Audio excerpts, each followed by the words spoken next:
Hello दोस्तों, तो यार कैसे हैं आप सब। उम्मीद करता हूँ आप लोगों की बिटसेट प्रिपरेशन अच्छी चल रही होगी। तो यार मुश्किल से गिने चुने आप 5 या 6 दिन ही रह गए अपने, है ना, बिटसेट स्टार्ट होने में।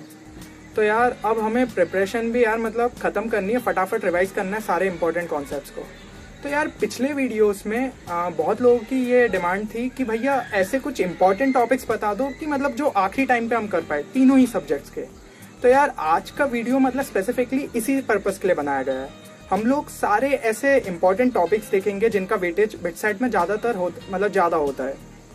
तो हम उन सारे टॉपिक्स पे नज़र डालेंगे एक बार, और उनमें भी स्पेसिफिक ये देखेंगे कि कोई ऐसा स्पेशल टॉपिक है जिस पे थोड़ा ज़्यादा ध्यान देना चाहिए। तो ध्यान से इस वीडियो को एंड तक ज़रूर देखिए, कहीं कोई पार्ट आपसे मिस ना हो जाए। और इन सारे टॉपिक्स को तो आप बहुत अच्छे से करके ही जाइए, देखिएगा आप बिटसेट में काफ़ी बढ़िया स्कोर कर पाएंगे। तो दोस्तों आप जैसा कि देख सकते हैं मैंने अपना लैपटॉप खोल लिया है और इसके अंदर बिटसेट ब्रोशर खुला हुआ है। तो इसमें मैंने पहले से ही सारे इंपॉर्टेंट टॉपिक्स को हाईलाइट कर लिया है जो कि आज मैं आपके साथ डिस्कस करूंगा। तो सबसे पहले हम शुरू करते हैं फिजिक्स के साथ। तो यार फिजिक्स में आप जैसा कि मतलब देख सकते हैं कि टोटल 40 क्वेश्चंस रहेंगे बिटसेट में। तो इसमें से ज़्यादातर क्वेश्चंस आपके फॉर्मूला बेस्ड भी आ जाते हैं कभी कभी। तो आपको फॉर्मूलाज तो ओवरऑल अच्छे से याद होना ही चाहिए। साथ ही साथ इसमें काफ़ी सारे क्वेश्चन ऐसे एप्लीकेशन बेस्ड रहते हैं जो कि कम से कम आपके 2-3 चैप्टर्स के मिक्स रहते ही है। तो वो थोड़े से ट्रिकी हो जाते हैं। तो उन क्वेश्चंस को हमें थोड़ा आखिरी में उन पे फोकस करना चाहिए अगर आपके पास टाइम बचता है तो। चलिए, तो सबसे पहले मैं स्टार्ट करना चाहूँगा हमारे टॉपिक मैकेनिक्स से। तो यार मैकेनिक्स काफ़ी इंपॉर्टेंट हो जाता है बिटसेट के नज़रिए से देखें तो मैकेनिक्स में भी हमें स्पेसिफिक फोकस करना है प्रोजेक्टाइल मोशन, NLM यानी कि न्यूटन्स लॉ ऑफ मोशन, और वर्क पावर एनर्जी। इसमें भी specific Newton's law of motion में आपको जो पुली वाले डायग्राम वाले क्वेश्चंस रहते हैं उन पे ज़्यादा फोकस करना है, या वेजेस वाले जो क्वेश्चन रहते हैं उन पे भी। तो आप देख सकते हैं कि मतलब बिटसेट में हमेशा से ये पैटर्न रहा है कि इसके 1 या 2 क्वेश्चन तो वो डालते ही है। साथ ही साथ आपका वर्क पावर एनर्जी भी काफ़ी इंपॉर्टेंट हो जाता है। उसमें कंजर्वेशन ऑफ एनर्जी के कॉन्सेप्ट पे 1-2 क्वेश्चन आ ही जाते हैं। नेक्स्ट मूव करते हैं हम हमारे अगले टॉपिक पे जो कि है फ्लूइड्स बिटसेट के नज़रिए से देखें तो काफ़ी इंपॉर्टेंट चैप्टर हो जाता है। इसमें भी आपको स्पेसिफिक देखना होगा बर्नौली थ्योरम जो कि एक बहुत ही इंपॉर्टेंट कॉन्सेप्ट है। साथ ही साथ बायनेंसी और आपका पास्कल्स लॉ, ये भी काफ़ी इंपॉर्टेंट टॉपिक्स हो जाते हैं। चलिए तो फिर अगले टॉपिक में मूव करते हैं जो कि है हमारा SHM एंड वेव्स। SHM भी काफ़ी इंपॉर्टेंट टॉपिक है देखा जाए तो, और उसमें भी आपको स्पेसिफिक फोकस रखना है उसके फॉर्मूलाज और उसके ग्राफ्स पे। ग्राफ्स यानी कि डिस्प्लेसमेंट टाइम ग्राफ हो गया, वेलोसिटी टाइम ग्राफ, ये आपको पता होना चाहिए कि आपकी जैसी इक्वेशन लिखी है उससे आप कैसे प्लॉट कर सकते हैं इस पे क्वेश्चन बन जाता है। साथ ही साथ वेव्स में डॉपलर्स इफेक्ट जो कि है बहुत ही इंपॉर्टेंट कॉन्सेप्ट है। और साथ ही साथ आप ऑर्गन पाइप्स भी देख सकते हैं, क्योंकि यार मतलब 5 ईयर का ट्रेंड देखे तो हम लोगों ने अपने जूनियर्स से भी डिस्कस किया क्या उन्होंने इस टाइप के क्वेश्चंस फेस किए थे। तो उन्होंने भी यही बताया कि उनको इसी टॉपिक्स पे स्पेसिफिकली क्वेश्चंस देखने को मिले हैं। चलिए तो अगला मूव करते हैं हमारे 12th के टॉपिक जो कि है इलेक्ट्रिसिटी एंड मैग्नेटिज्म। तो इलेक्ट्रिसिटी में भी हमारा करंट इलेक्ट्रिसिटी पे ज़्यादा फोकस रहना चाहिए। इसमें ज़्यादातर क्वेश्चन जो रहते हैं ना आपके सर्किट बेस्ड डायग्राम्स पे रहते हैं, तो वो आपको पता होना चाहिए। वो आपसे पूछ लेंगे कि इसके थ्रू कितना करंट पास हो रहा है, या इस टाइप का क्वेश्चन। साथ ही साथ मैग्नेटिज्म में आप ध्यान रखिए मैग्नेटिक इफेक्ट ऑफ करंट पे, ठीक है। ये चैप्टर काफ़ी इंपॉर्टेंट है। इसमें भी स्पेसिफिकली आप बायो-सर्वेट लॉ पे ध्यान दे सकते हैं। देन आपको जितने भी स्ट्रक्चर्स होते हैं सोलेनॉइड, टोरॉइड, इन सब के मैग्नेटिक फील्ड याद होनी चाहिए। ये आप वहाँ पे बैठ के कोई डिराइव तो कर नहीं सकते, तो आप इन सारे फॉर्मूलाज को अच्छे से याद रखिए। देन हम देखेंगे तो कैपेसिटर्स भी काफ़ी इंपॉर्टेंट है और एक फेवरेट टॉपिक है बिट्स वालों के लिए, क्योंकि वो मतलब बिटसेट में डालते ही है कैपेसिटर्स पे क्वेश्चन। और अगर आपके पास टाइम बचता है then you can see AC and electromagnetic induction. इस पे मतलब मुश्किल से मिला के 1-आधा क्वेश्चन आ जाता है। तो ये थोड़ा ऐसे लीस्ट इंपॉर्टेंट टॉपिक है, बट आप इग्नोर मत कीजिए क्योंकि हमें तो सारे ही टॉपिक्स अच्छे से करके जाने हैं ताकि हम ज़्यादा से ज़्यादा बढ़िया स्कोर करें। देन अगला जो हमारा टॉपिक हो जाता है ना वो है ऑप्टिक्स। तो ऑप्टिक्स में 2 पार्ट्स होते हैं आपके, ray optics and wave optics. But आपको ज़्यादा फोकस अपना रखना है रे ऑप्टिक्स पे, क्योंकि ये ज़्यादा इंपॉर्टेंट है और इसके ज़्यादा क्वेश्चन आते हैं। रे ऑप्टिक्स में भी आप specific lens formula, mirror formula and total internal reflection को अच्छे से देख लीजिए, क्योंकि इस पे क्वेश्चंस आ ही जाते हैं। देन रे ऑप्टिक्स में एक और चीज़ ध्यान रखिए, बहुत सारे लोग ऑप्टिकल इंस्ट्रूमेंट्स जो टॉपिक है उसको ऐसे मतलब बोर्ड का टॉपिक समझ के छोड़ देते हैं, बट ये गलती आप मत कीजिए, क्योंकि इस पे बहुत इजी क्वेश्चन आता है मैग्निफिकेशन से रिलेटेड, तो ये क्वेश्चन आपसे बनना ही चाहिए। देन वेव ऑप्टिक्स में देख लेते हैं, तो वेव ऑप्टिक्स में सबसे इंपॉर्टेंट हो जाता है आपका इंटरफेरेंस एंड डिफ्रैक्शन, साथ ही साथ YDSC जो कि यंग्स डबल स्लिट एक्सपेरिमेंट है, ये काफी इंपॉर्टेंट है, तो ये भी आप इग्नोर मत कीजिए। लास्ट में हम देखते हैं मॉडर्न फिजिक्स। मॉडर्न फिजिक्स के क्वेश्चंस बनते हैं बट इनका वेटेज थोड़ा कम होता है। तो मॉडर्न फिजिक्स एक तो वैसे थियोरेटिकल चैप्टर में आता है, तो इसको आप जितनी थ्योरी कर सकते हैं, याद रख सकते हैं, उतना अच्छा है। अगर उस टाइप का क्वेश्चन आया तो आप कर लीजिएगा। साथ ही साथ न्यूक्लियर फिजिक्स जो है वो मॉडर्न फिजिक्स के अंदर का ही पार्ट, वो भी इंपॉर्टेंट है, उसमें आपका फिजन फ्यूजन पे एक आधा क्वेश्चन डल सकता है। और आखिरी में अगर आपके पास टाइम बचता है तो आप सेमीकंडक्टर्स को देखिए। सेमीकंडक्टर्स वैसे तो काफी इजी टॉपिक है और बहुत ही इजी क्वेश्चन आ जाता है बिट सेट में, तो अगर आपने एक ओवरव्यू भी ले लिया ना तो आप वो क्वेश्चन आराम से सॉल्व कर पाएंगे। चलिए अब हम मैथ्स को देखते हैं। तो यार मैथ्स जो है ना हमेशा से ही आपका थोड़ा सा लेंदी आता है। टोटल वैसे उसके क्वेश्चंस 45 रहते हैं, तो उसका फिजिक्स और केमिस्ट्री से हल्का सा वेटेज भी ज्यादा है, बट यार वो पेपर थोड़ा ऐसा लेंदी सा आता है कि आपको ऐसे कुछ इजी क्वेश्चंस को पहले अटेम्प्ट करना है, ताकि आप देख पाए कि आप उतने कम टाइम में मतलब उन क्वेश्चंस को अटेम्प्ट कर ले, फिर आप डिफिकल्ट की साइड मूव करिएगा। चलिए, तो सबसे पहला टॉपिक हम उठाते हैं कोऑर्डिनेट ज्योमेट्री। ये काफी इंपॉर्टेंट चैप्टर है, ठीक है ना। इसमें भी सर्कल्स एंड स्ट्रेट लाइंस जो है वो काफी इंपॉर्टेंट हो जाता है। सर्कल्स का वेटेज मतलब हमेशा से ही ज्यादा आया है बिट सेट में। तो सबसे पहले देखते हैं स्ट्रेट लाइंस में हमें किस टॉपिक पे फोकस करना है। तो स्ट्रेट लाइंस में आपको हर टाइप के फॉर्म की इक्वेशन पता होनी चाहिए, नॉर्मल फॉर्म, पैरामेट्रिक फॉर्म, ये सारे पता होने चाहिए। Then pair of straight lines भी काफी इंपॉर्टेंट चैप्टर हो जाता है। साथ ही साथ इसमें यार कोऑर्डिनेट ज्योमेट्री में हमेशा से फॉर्मूलेस बहुत ज्यादा रहे, तो आपको जितना ज्यादा याद रहेंगे ना उतना ही आपके लिए बेनिफिशियल है बिट साइड में। और सर्कल्स की साइड आए तो सर्कल्स में टेंजेंट्स की इक्वेशंस, कॉर्ड ऑफ कॉन्टैक्ट की इक्वेशन एंड आपका डायरेक्टर सर्कल, ये सब इंपॉर्टेंट टॉपिक्स है, ठीक है। और एक आधा क्वेश्चन आप एक्सपेक्ट कर सकते हैं कि सर्कल्स और स्ट्रेट लाइन का मिला के भी आ जाए, तो वो एक अच्छा क्वेश्चन बन जाता है और उम्मीद करता हूँ कि वो आपसे बन ही जाएगा।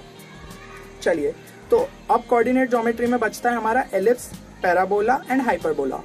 तो यार इनका वेटेज थोड़ा कम रहता है, तो आपका मेजर फोकस तो सर्कल्स और स्ट्रेट लाइंस पे ही होना चाहिए। इनको अगर टाइम मिला तो आप देखिएगा जरूर, मतलब इसके लिए आप ऐसे इन्हें छोड़ नहीं सकते क्योंकि इनके क्वेश्चंस आएंगे, ऐसा नहीं है।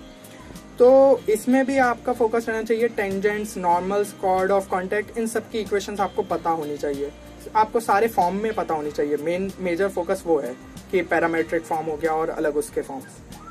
देन नेक्स्ट जो मेजर टॉपिक है वो है हमारा एल्जेब्रा।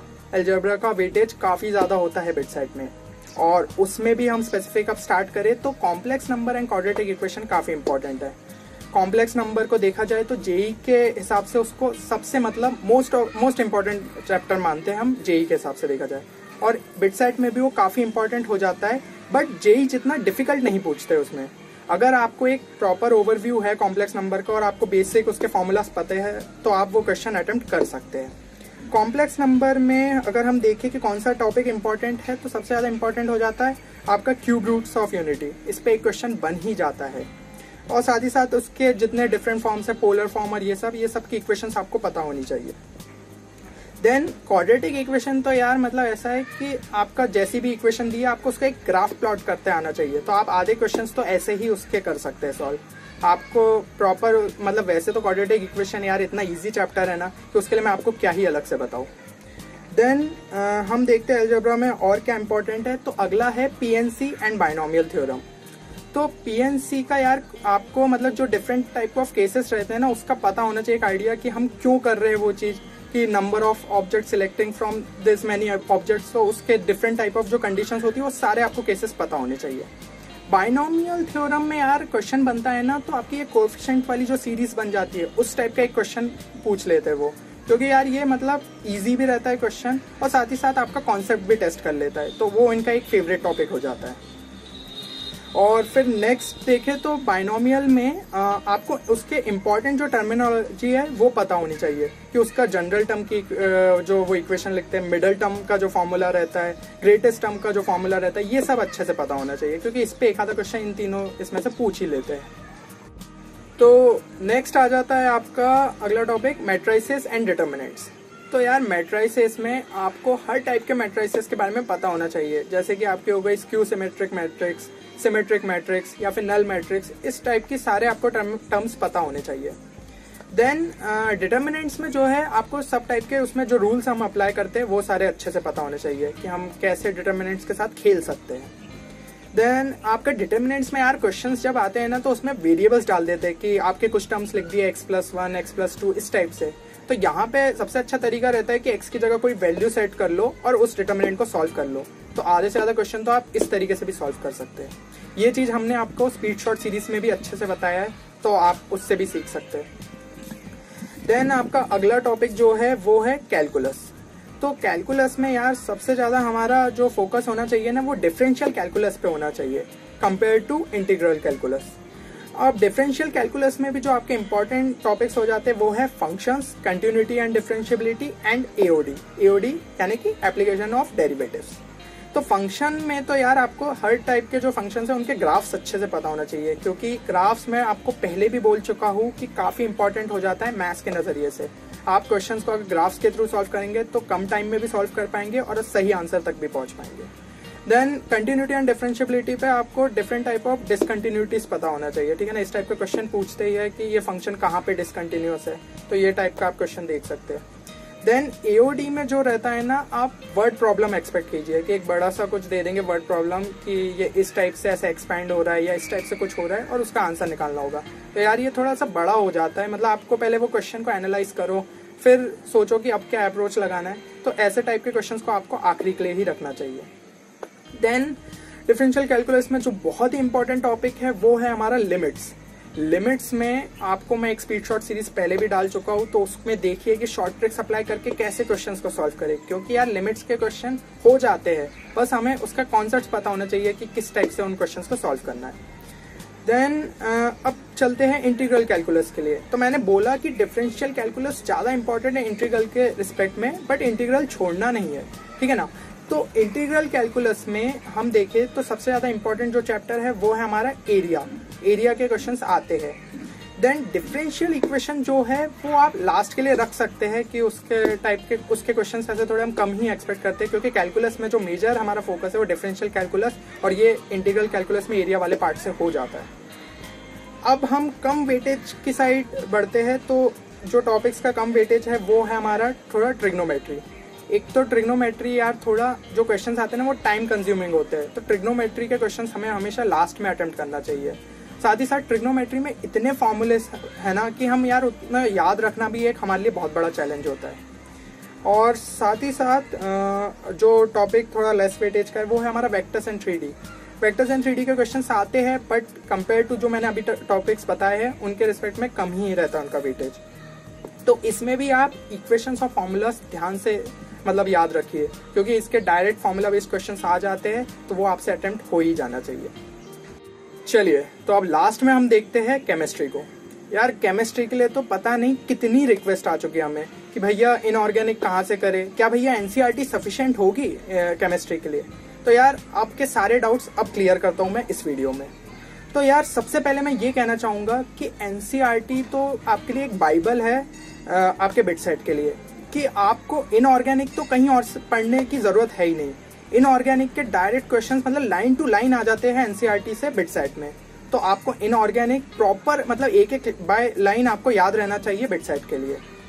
देन हम एक और चीज देख सकते हैं कि फिजिकल के जो क्वेश्चंस रहते हैं ना वो थोड़े ऐसे न्यूमेरिकल बेस्ड रहते हैं, तो उनको आप आखिरी में ही अटेम्प्ट कीजिए। मतलब पहले इनऑर्गेनिक अटेम्प्ट कीजिए, फिर ऑर्गेनिक, और फिर लास्ट में आप देखिए इसको। क्योंकि इनऑर्गेनिक में यार ऐसा हो जाता है या तो क्वेश्चन बनता है या नहीं बनता है। ऐसा तो कुछ नहीं है कि अगर उसमें कुछ सॉल्व कर दो तो आंसर हो जाएगा, क्योंकि थियोरेटिकल क्वेश्चन है, क्या ही सॉल्व करोगे। अगर याद है तो अटेम्प्ट कर दो, नहीं याद है तो लाइट ले लो, ठीक है ना। अब सबसे पहले फिजिकल केमिस्ट्री के साइड देखते हैं हम। तो फिजिकल केमिस्ट्री में सबसे जो इम्पोर्टेंट टॉपिक आ जाता है वो है हमारा मोल कॉन्सेप्ट। मोल कॉन्सेप्ट जो है बाकी सारे फिजिकल केमिस्ट्री के चैप्टर्स का एक टाइप का बेस है। अगर मोल कॉन्सेप्ट ही आपका वीक है तो आपसे बाकी चैप्टर्स में भी आपको दिक्कत होगी। चलिए, तो मोल कॉन्सेप्ट में सबसे इंपॉर्टेंट जो हो जाते हैं वो आपके वो डिफरेंट टाइप्स ऑफ जो लॉस है, डाल्टन्स लॉ और वो सारे जो इतने लॉस है वो आपको अच्छे से पता होने चाहिए।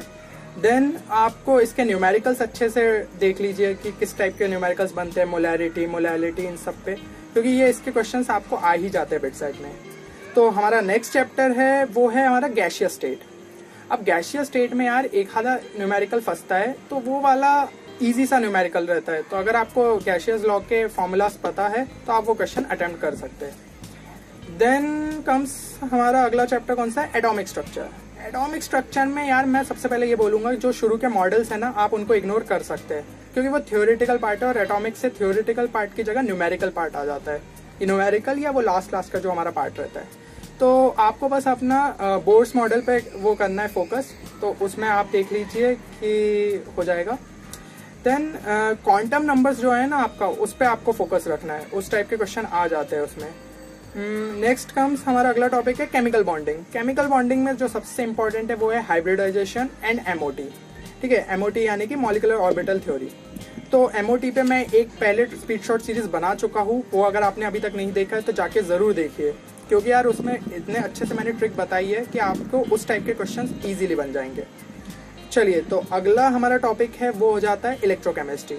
इलेक्ट्रोकेमिस्ट्री में एक जो क्वेश्चन हमेशा से आता आ रहा है वो है नस्ट इक्वेशन पे। नस्ट इक्वेशन पे आप पक्का एक्सपेक्ट कीजिए कि एक क्वेश्चन बनेगा ही बनेगा। अगला है जो हमारा फिजिकल केमिस्ट्री का टॉपिक वो है काइनेटिक्स। तो काइनेटिक्स में जो हमारे टॉपिक्स जिन पे हमें फोकस करना है वो है मॉलिक्यूलरिटी, ऑर्डर जो है ऑर्डर यानी कि zero order, first order equation, second order equation, इन सब पे फोकस करना है। देन एक्टिवेशन एनर्जी जो है वो भी काफी इंपॉर्टेंट हो जाता है। अगला जो हमारा टॉपिक है वो है इक्विलिब्रियम। इक्विलिब्रियम में दो पार्ट होते हैं आपके, केमिकल इक्विलिब्रियम और आयनिक इक्विलिब्रियम। तो इसमें आपको सबसे ज्यादा फोकस रखना है अपना केमिकल इक्विलिब्रियम पे, क्योंकि वो इजी भी है और उसका वेटेज ज्यादा भी आता है। आयनिक इक्विलिब्रियम का थोड़ा वेटेज बिटसाइड में कम ही रहता है। देन आयनिक इक्विलिब्रियम के यार आपके जो डायरेक्ट इक्वेशंस रहती है ना, उनको याद रख लीजिए, मतलब जो डायरेक्ट फॉर्मूलास रहते हैं, जैसे बफर सॉल्यूशन का कुछ है, पी के पीएच वाले, तो वो सब याद रख लीजिए। जो अब फिजिकल केमिस्ट्री में जिस मैं टॉपिक के बारे में बात करने जा रहा हूँ, इसका सबसे ज्यादा वेटेज रहता है और ये बहुत ही इंपॉर्टेंट टॉपिक है, वो है आपका कोऑर्डिनेशन कंपाउंड्स। कोऑर्डिनेशन कंपाउंड्स आपका one of the most important chapter है, ठीक है ना। अब मैं इतना ज्यादा उस पर क्यों मतलब बोल रहा हूँ, क्योंकि वो सही में काफी इंपॉर्टेंट चैप्टर है। तो उसमें भी आपको नॉमेनक्लेचर, आइसोमेरिज्म अच्छे से पता होना चाहिए, ठीक है। देन आपका अब फिजिकल केमिस्ट्री के मैंने लगभग सारे इंपॉर्टेंट टॉपिक्स बता दिए हैं, तो अब हम देखते हैं इनऑर्गेनिक को। इनऑर्गेनिक में आपको एस ब्लॉक और पी ब्लॉक अच्छे से पता होना चाहिए, ठीक है ना। डी एंड एफ ब्लॉक अगर आपने थोड़ा सा इग्नोर कर भी दिया तो चल जाएगा, but S and P block आपको अच्छे से करके जाना है, ठीक है। एस एंड पी ब्लॉक में मैं क्या बात करूंगा, तो आपको कंपाउंड्स के प्रिपरेशन, प्रॉपर्टीज एंड रिएक्शन, ये सब अच्छे से पता होनी चाहिए। आपको उसमें स्पेसिफिक फोकस रखना चाहिए सारे एक्सेप्शंस पे, क्योंकि एक्सेप्शंस पे क्वेश्चंस बनते हैं इनऑर्गेनिक में, ठीक है ना। अब देखते हैं तो पी ब्लॉक में हमें किस चीज पे ध्यान देना चाहिए। पी ब्लॉक्स में आपको सबके स्ट्रक्चर्स अच्छे से पता होना चाहिए, क्योंकि स्ट्रक्चर बेस्ड क्वेश्चन आ जाते हैं कि भाई पी एंड ओ के बीच में कितने बॉन्ड्स है इस स्ट्रक्चर में, इस टाइप के क्वेश्चन बन जाते हैं। तो जो आपके फॉस्फोरस वाले कंपाउंड्स हो गए, सल्फर वाले कंपाउंड्स हो गए, बोरेक्स हो गए, सिलिकेट्स हो गए, इन सबके डायग्राम्स आपको अच्छे से पता होने चाहिए। अब पी ब्लॉक में एक सवाल उठता है कि 13 से लेकर 18 ग्रुप तक है, तो क्या सारे ग्रुप्स के बारे में पढ़े? तो नहीं, ऐसा मतलब ऑब्वियसली आप करके जाइए अगर आपके पास टाइम है तो, बट सबसे ज्यादा फोकस आप 13th और 14th ग्रुप पे रखिए। बाकी ग्रुप्स से थोड़ी कम उम्मीदें रहती है कि क्वेश्चन बने, मतलब क्वेश्चन आए बिट साइड में। तो 13 और 14 को तो आप अच्छे से करके ही जाइए। नेक्स्ट कम्स अब हमारे जो वो मैंने थोड़ा सा बोला था कि डी एंड एफ ब्लॉक को आप थोड़ा सा इग्नोर कर सकते हैं, बट अगर आप करके जा रहे हैं तो उसमें जो इंपॉर्टेंट टॉपिक्स है वो मैं आपको बता देता हूँ। तो ट्रांजिशन मेटल्स की प्रॉपर्टीज, फिर उनके कलर्स, ये सब आपको अच्छे से पता होना चाहिए। देन KMnO4 और K2Cr2O7 जो कंपाउंड्स है, इनकी प्रॉपर्टीज आपको अच्छे से पता होना चाहिए, इनके प्रिपरेशन, इनका रिएक्शन, ये आपको अच्छे से पता होना चाहिए। तो यार अब लास्ट में हम देखते हैं ऑर्गेनिक केमिस्ट्री। तो यार ऑर्गेनिक केमिस्ट्री में जो हमारा GOC होता है ना, वो बैकबोन होता है पूरे ऑर्गेनिक केमिस्ट्री का। तो अगर आपसे GOC में आपको दिक्कत है तो आपसे बाकी चैप्टर्स में भी आपको दिक्कत आने ही वाली है। तो GOC अच्छे से करिए, ठीक है।